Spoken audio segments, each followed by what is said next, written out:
Hello and welcome to In the Business. In this episode, we spoke to Stephen Wright about how to create the perfect Facebook ad. This is a really useful episode for anyone who's starting a business and wanting to get more clients. So hope you enjoy this one. Stephen, thank you very much for joining us. Thank you for having me. Can you sort of take us back a bit and talk about what drew you into the world of e-commerce and Facebook ads? Yeah, it's something I have been wanting to do since I was young. I know it's a little bit of a cliche. So at 14, I was first introduced to eBay, and I started selling just small key rings, and I also was selling, I don't know if you know the movie Ted, but at the time it was really popular, and I was selling these giant Ted bears on eBay.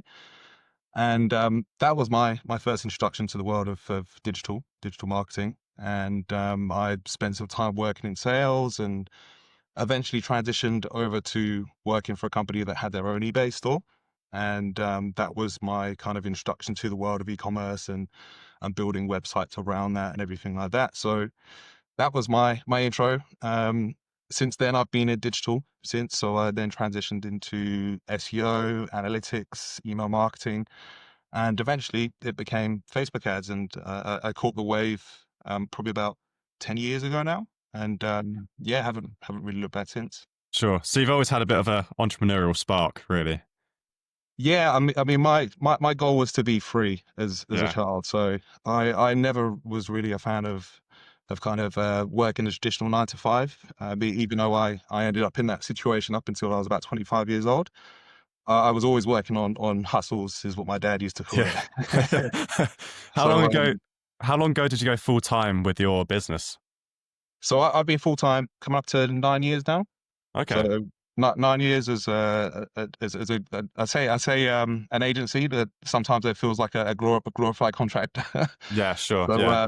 but yeah, it's I've been in the ins and outs. I'm very much a doer, so I've always been kind of learning how to do the job myself rather than just assigning it to someone else. So when I have hired people to help, I have a full understanding of how the process works. And Yeah. So you said you were working in sort of advertising before you started your business. So that must have really helped to sort of shape how you think about marketing and yeah, really give you a stand to go off to launch a business. yeah, I was quite fortunate actually because the company I worked for, I was very much a good friend of the manager, and we were given a lot of flexibility and freedom to design the project how we wanted to. So we were given the products. These were secondhand car seats and pushchairs. So I don't know if you've heard of a brand, Maxi Cozy. They basically got a load of returns to the warehouse, and then from there we would then refurbish those products and then resell them through eBay and e-commerce. So at the time, the managing director didn't really know much about e-commerce, and he said, "Look, just sell these products. I don't care how you sell them, sell them." So me and my manager, we designed a website called Nursery Savings, which was nurserysavings.com at the time, and we managed to do 20 grand a month very quickly just through selling these refurbished car seats and pushchairs. And I think that was the first time that I really understood the power of branding, because Maxi Cozy and Durrell were a very known brand.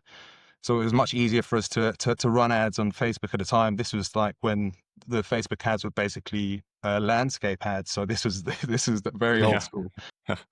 But we learned the power of branding through doing that, and we sold very quickly. And that was my first experience of, okay, e-commerce is a viable business model if you have the right branding, the right marketing.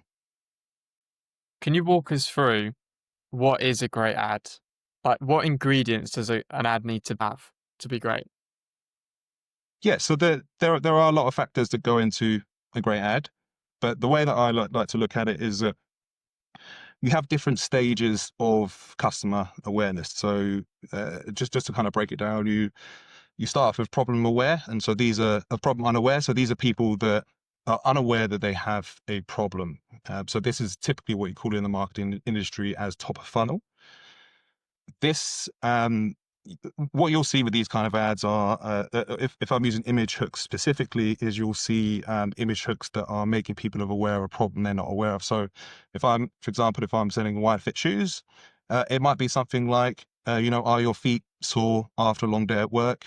The problem might be because your shoes are too narrow and you might need a wider fit so your feet are more comfortable. And then what you tend to do is you work down from there. So you go from problem unaware to problem aware, where people are aware of the problem. At that point, your messaging on the ad is slightly different. So they're aware that their feet are sore, but they're not aware that there's a solution out there. So they might think, oh, my feet are sore. Maybe I've got wide feet, but I can't find any solutions out there. So at that point, you are slightly changing the messaging of your ad. And then you go into things like solution aware. So people know they've got the problem, they're looking for the solution. And then you go all the way down to the people that are most aware. So the best way to design a good ad is to look at the product you're selling, the problem that it has, and put it into one of those 5 categories. There's 5 of them, and design a message around that. So what you'll see, especially with meta advertising, is that when you're at the top, so when you are having ads that are problem unaware, your ROAS or return on ad spend might be a little bit lower because you're using that ad to acquire new customers. So the point of that ad is to acquire new customers. They've never heard of your brand before. It's going to cost a bit more. When you go a bit further down to the most aware and you're designing ads around most aware, people that are already aware of your brand, your ROAS might be a bit higher because at that point, people are aware of the products, they're aware of the solution, they're more likely to purchase. So when designing an ad, the most important thing is to focus on is the messaging, making sure that you are putting the right ad in front of the right person at the right stage of the funnel. Everything else, the visuals and everything like that, that's something that you can test. So you can test like a slightly different color or a slightly different model or anything like that. But the most important thing is that you have the right message at the right stage of the funnel for a great ad. And when talking about this funnel, so there's the 5 categories, are these 5 ads that people should be running at the same time, as in for the funnel, or is it separate times you run these ads? So the way that Meta works now, obviously it's changed a lot over the years. So originally you would break those ads into different parts of the funnel. So you'd have 3 or 4 campaigns, or you'd have top of funnel, middle of funnel, or bottom of funnel. But the way it works now is that because the algorithm is so strong on Meta in particular, and they're using AI to go out and find who your audience is. What you can do is you can basically, especially for a small business, you can have a single campaign, and within that campaign, you can have your creative. So say you've got 5 different creatives. Each one of those creatives has a different message for different stages of the funnel. Facebook will then go out and find out who that person is for that stage of the funnel. So when you are creating the campaigns, it is as pretty much as simple as providing Meta with creative variation for different stages, creative diversity, and creative volume. Perfect. What's a common mistake you see people doing? What's like, if you could pinpoint it to one thing, the worst thing you see people doing that just ruins their ads, what would you pinpoint that to? So there's quite a few mistakes. I think the most common mistake I see today, particularly with Meta, are those people that still operate their campaigns like it's 2019. So they have too many campaigns, too many segments of audiences, and what they're doing is basically spreading their budget too thin. So ideally, what you want to do is you want to have your budget in a campaign that can fully optimize. And when I say fully optimize, I mean basically gather enough purchase data for Meta then to understand who your customer is. The problem with having, say, 5 or 6 different campaigns running at the same time with a fairly small budget, because you're trying to target different audiences, is that Meta doesn't have enough data on any of those campaigns to be able to go out and find your customer on a regular basis. So you're going to see fluctuations between performance. So that's the first thing. Another mistake I see when it comes to on the creative side of things, so on the ad side of things, is just allowing for subjectivity to take over. And what I mean there is that sometimes brands can have very strict brand guidelines in terms of what content they can produce, and they sometimes don't take data into consideration. So an ad that maybe is slightly off what they would normally do is performing really well. At that point, the founders are like, well, it doesn't look like our brand, let's turn it off. So subjectivity is a bit of a detriment to the performance. So sometimes it's important to take a risk. And I'm going to quote another podcast here. I'm not going to say Please what the do. podcast is, but I was listening to another podcast, and they used I can't remember what the name of the brand was, but they basically said, rather than having very strict brand guidelines in terms of the content, it's better to have a theme. So this brand's theme was to focus on the comedy, the funny side of things. You know, they're a brand that was interested in selling products and making sure they're funny ads, but they didn't care about how that ad looked. As long as it was funny, as long as it fit into that ethos, and what that does, it provides a variation of content. So then they can have content that they can use on TikTok or Instagram and YouTube, and no one's ever seen the same ad, but all the ads are kind of funny, which is the most important thing. So Okay. maybe it's better for people who are kind of fall into that subjectivity to think more about the overall message that they want to convey rather than the specific creative Yeah. details. So that's probably the second one. I think the third one is not taking into consideration the full customer experience. So sometimes you can have a great ad, but once you land on the page, the page is terrible for conversions. You know, it's completely unrelated, or there, you know, there's some issues. There's an issue with the add to cart button, or whatever it is. So making sure that those two, the page and the ads, align, so the messaging on the ad makes sense when someone lands on the landing page, it is really going to kind of help with conversions. And what I see is that there are a lot of people that neglect the website and think the ads are going to do all the work for them. But the ads, all they do is drive the traffic to the website. I saw on your LinkedIn that you significantly sort of scaled a wedding booking company. Could you talk us Correct. through how you did that and what they came to you as a problem and how you got them up to so many more bookings? Yeah, they approached me, it's been about 6 months ago now, and their business is basically, so they hire the bands for the wedding. So you can go to the website, you can find a wedding band, and you can book a band, and each band maybe costs $2.5 grand. And they were having issues with getting leads, particularly from Meta. And so one of the first things after doing a full audit of the account was I noticed they were running link click campaigns. And the difference between a link click campaign and a conversion campaign is that Meta is basically optimizing your campaigns for link clicks. So people that are most likely to click on the link will click on the link, but it doesn't necessarily mean they're going to convert. So the first thing that I did with them is said, okay, we need to track these as leads. So we need to Yeah. track them as conversions. So we set up conversion tracking, made sure Pixel was tracking on the browser as a minimum, and then from there it was all about, okay, we need to now think about creative variation and creative diversity. So I went into all of their, because they had a lot of content, a lot of video content, and the first few months was testing what video content would work well, making sure that the messaging was aligning with those videos. And what we found after it was probably about 4 months, is what we found is that there was a particular type of interaction in the video that worked really well when it came to the conversions. And then what we saw was a cost per lead go down from £15 all the way down to £8, and it's balanced out about £11 overall. And this is a very basic change in the ads, and basically it was video footage of people actually dancing to the bands. That was the change that was made, because before they would just have the band as a very professional video. The band would be playing, but you wouldn't really see the interaction of the crowd. But as soon as you turn the camera around and you see the interaction of people actually at the wedding dancing, all of a sudden the cost per lead went down. So that's one of the most important things about creative testing and creative variation, is that you find what kind of works for your audience.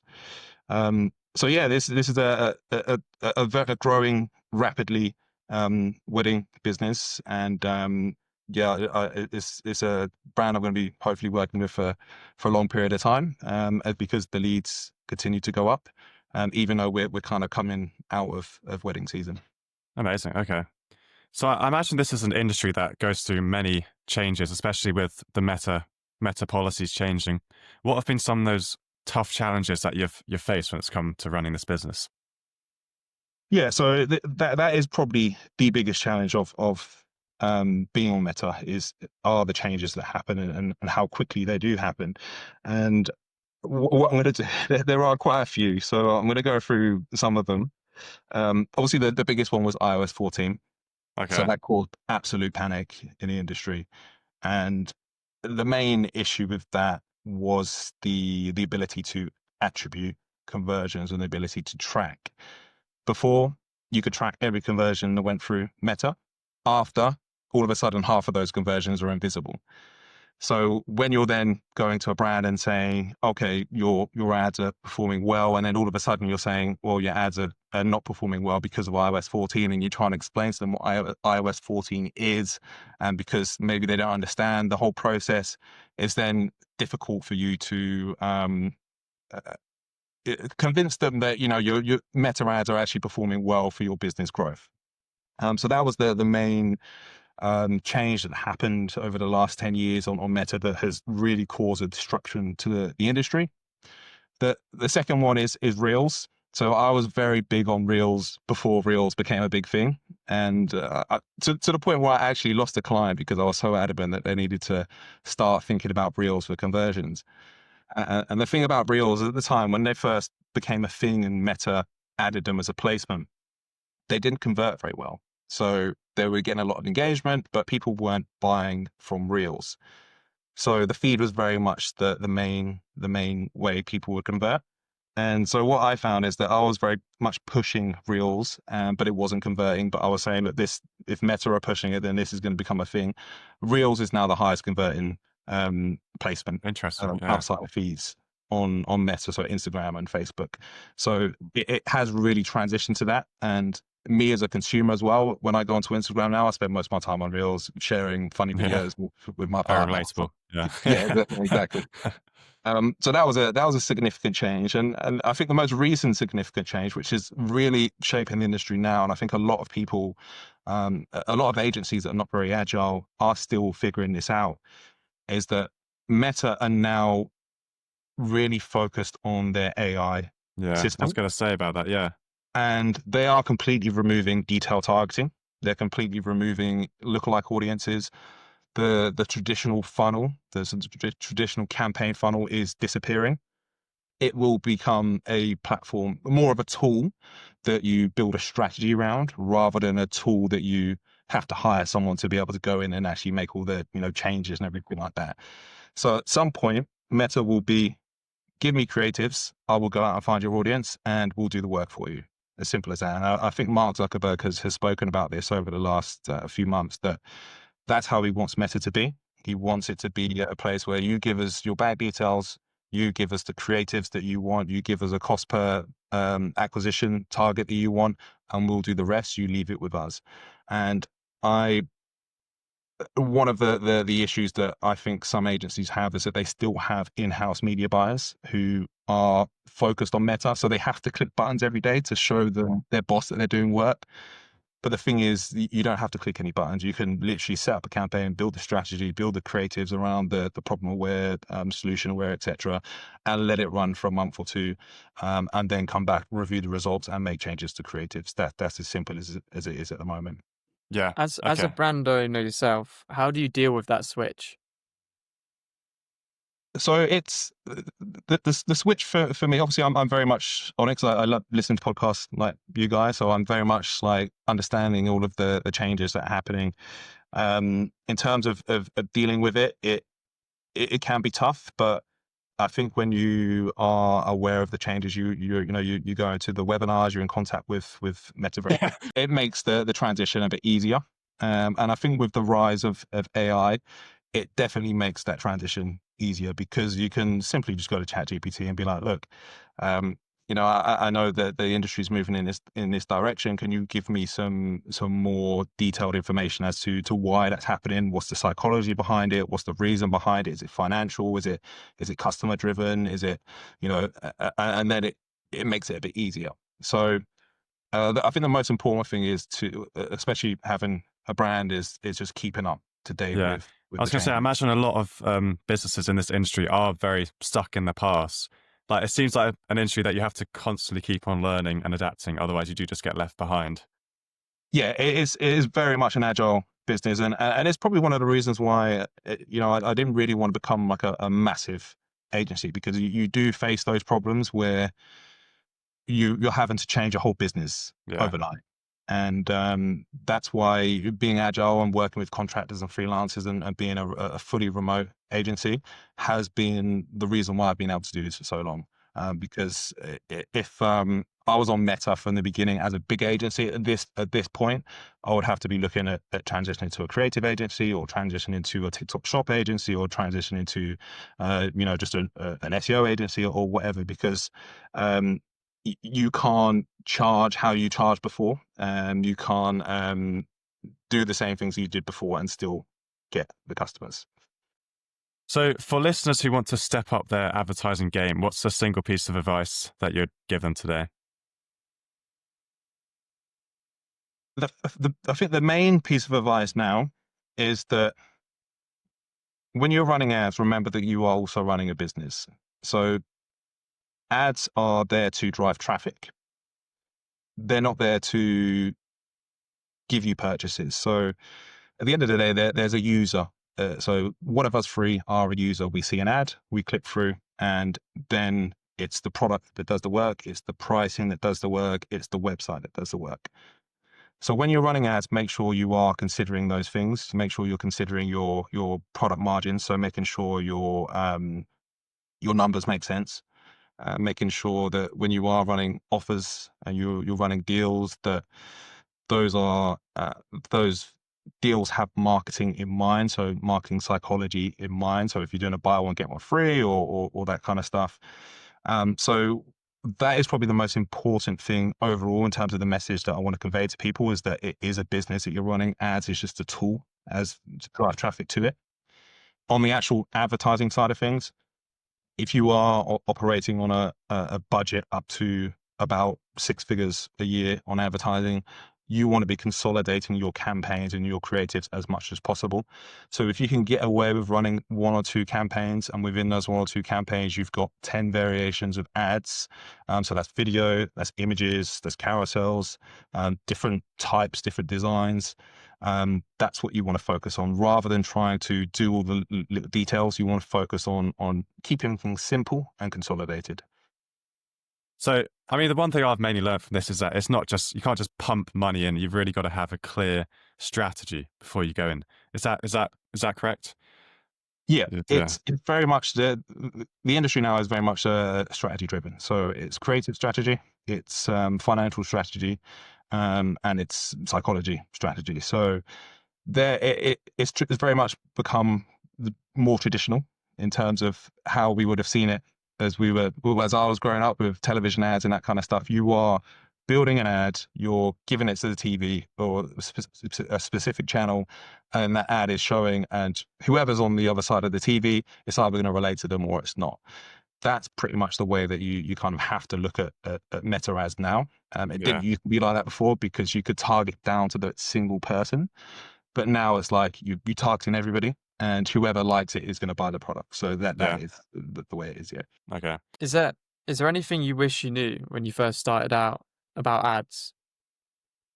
Oh, ads or agency? 'Cause Let's focus on the ad part. So, like, one thing that comes to mind for me is the price of them, at least 10 years ago, was significantly lower.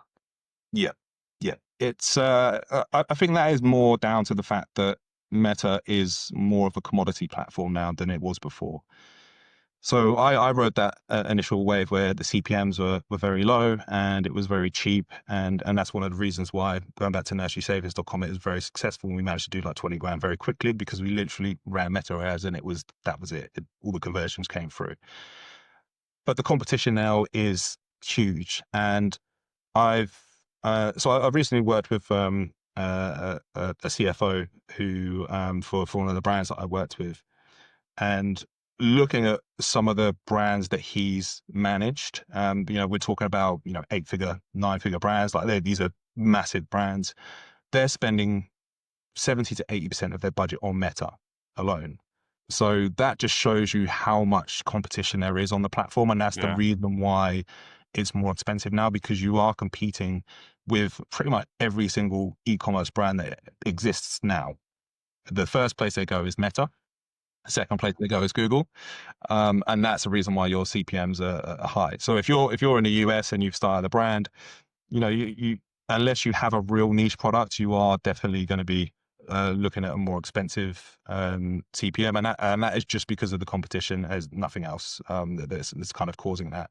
But if you would have looked at 10 years ago, all of these big brands would be like, well, Facebook's a very new platform. We're not sure about it. We're going to maybe have the majority of our budget on Google because it's trusted and reliable, and then we'll drip feed into Facebook. Now it's the other way around. And I think you'll probably see that on other emerging platforms.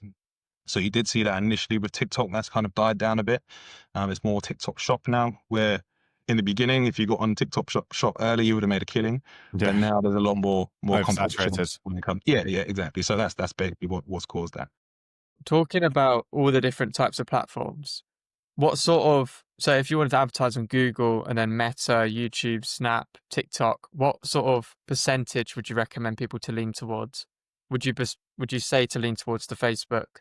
Or would you say maybe try and do the TikTok or try and do something a little bit different?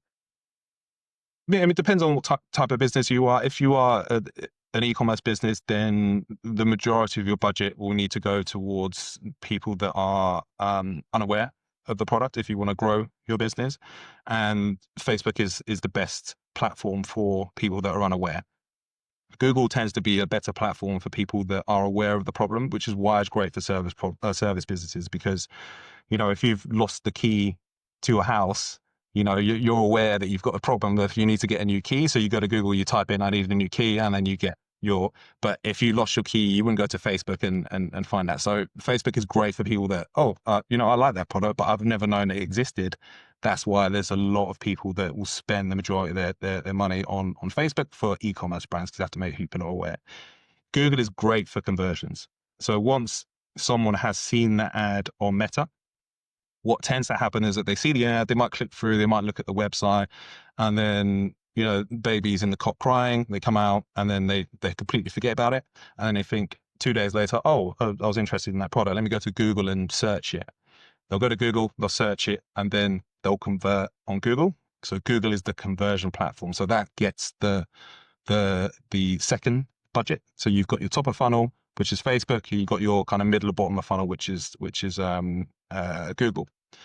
Now TikTok is a completely different beast. It's quite rare because it stands alone as its own platform, whereas Google and Facebook feed into each other. TikTok doesn't. So a TikTok business tends to be a TikTok business. That's why you see brands go massive on TikTok, but not massive on Meta or not massive on Google. I would recommend, if you are a e-commerce brand, having a small test budget for TikTok, unless you feel like you are a TikTok ready brand. At that point, you want to put the majority of your budget on TikTok and have it as your single channel. And a couple of examples of this are, I don't know if you've heard of a brand called Hair Syrup. They're on Dragon's Den not so long ago. Right. Okay. And basically, there's a lady there who went viral on TikTok. So her product went viral. And because of that, she was able to build a whole business around TikTok. So she was on TikTok Shop and did TikTok ads. She had organic content. So the majority of her budget would all went to TikTok rather than Meta and Google. So if you're going to do TikTok, great. If it works for you and you go viral and you make a lot of money from Lucky it, you. focus your budget on TikTok. But Yeah. in general, the kind of the general rule of thumb is to have the majority budget on Meta, and then you've got a significant budget on Google to go with that. That's really interesting, actually. Yeah. To make a TikTok ready brand, what would that fall under? Would that be if you went viral on it, or is there any other categories you could put that under? So from what I've seen from TikTok, and I've worked with a few brands, and some have hit and some have missed. What tends to hit more are products that are very that you can use in your hands. So if I had a product that I can fit in my hand and I could put it to the camera like this, and I could put it on my hands or whatever, and I could rub my hands together those are the type of products that do really well. Products that you can see within a camera shot that are affordable. So beauty tends to do very well. So any kind of consumable products tend to do really well on TikTok. You've then got your kind of small, I don't know if I'll say throwaway products, but your kind of cheaper products that you can sell in volume. Yeah, you definitely see a lot of those on TikTok. Yeah. So it's very much it's very much a volume driven platform. So if you've got a product that you can sell a lot of, maybe $9.99, then TikTok is a good platform. What hasn't worked are products that have an average order value of over £100. So I have tried it with footwear. It didn't have the same conversion rate as Meta and Google because of the cost. And I think the main reason for that is because it's an in-platform transaction. So there isn't a buying cycle that's involved. It's more of an impulse purchase, whereas with Meta and Google, there's a buying cycle. So it might take 7 days for someone to purchase. Whereas on TikTok, it's pretty much like, oh, I like that product. It's Christmas around the corner. I'm going to buy it now. So that's the main difference. Very interesting. Sure. Great. Can you tell us where we can find you online, on LinkedIn, on Facebook, and where people can follow your journey? Yep. So my website is socialreachmarketing.co.uk. We are a performance marketing agency. I do a lot of the strategy myself. So if you were to get in contact, you'd be talking to me as well. And yeah, we've got a small team of contractors. We also have been doing a lot of the creative work as well. On LinkedIn, my name's Stephen Wright, Stephen with a PH. I don't know what the URL is, but so Stephen Wright. You'll see me. You'll see me on LinkedIn. But yeah, that's it. You've also got a book, haven't you?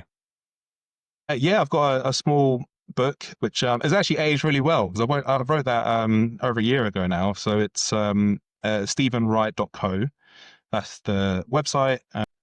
Yeah, so that was that book it's a small book, but it is pretty much like how Meta has changed in the last few years. Yeah. Great. Well, thank you so much for talking to us. It's been very useful. Thank you. Awesome. Brilliant. Perfect. Cheers, guys. Hello, I hope you enjoyed that episode of Stephen today. In this episode, we're going to try something a bit new. So we're going to have a chat about what we learned and what we took away from our guests. So Harrison, start off. What did you learn? Something I found very interesting in this episode was Meta is used to target people when they're not aware of something. So if you have a product and you want to make people more aware of it, you can use Meta to do that, and that's better at doing it. I think that's the key takeaway. You got to really think about what platform you're going to use. You Using can't just to target pump what out anywhere.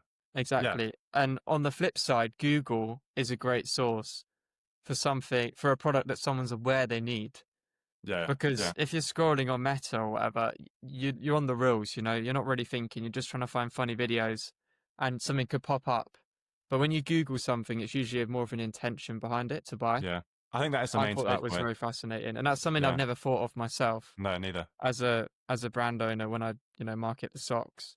Yeah. I mean, you've also got to stay up to date with everything that's happening in this industry. It's an industry that changes all the time. So if you are a business owner, you got to be adaptable. I took that away. You got to learn the latest things. Yeah, and even like TikTok, when that came about, I mean that came out of nowhere, really, didn't it? Back in COVID times, and little things like what you market on what. So like Stephen said today, was on TikTok, anything over £100 is just not good. Yeah, it's not going to work because there's no cycling, there's no buy a cycle on it. It's all very impulsive on there. And also what I thought was quite interesting is hand products do well on TikTok. Yeah. It makes sense to think about when you're scrolling on TikTok, you see the tiny kind of crappy products. Not to be mean, not saying all of them are crappy, but there's a lot of very cheap £1 products. Well, yeah, that you're scrolling on the video, you buy it there and there. Yeah. You're not going to buy something artisan on TikTok. I thought it was very fascinating. And just thinking about what you advertise where and the intention behind that advertising is something I've never thought about. So I think that is definitely the main takeaway. Where are you going to put the ad and what is the intention behind it? Have a strategy. Don't just pump loads of money in. Really think about where you want to take it. So yeah, thank you for listening to this episode. If you do want to follow us, it's In The Business, and we hope to see you again next time.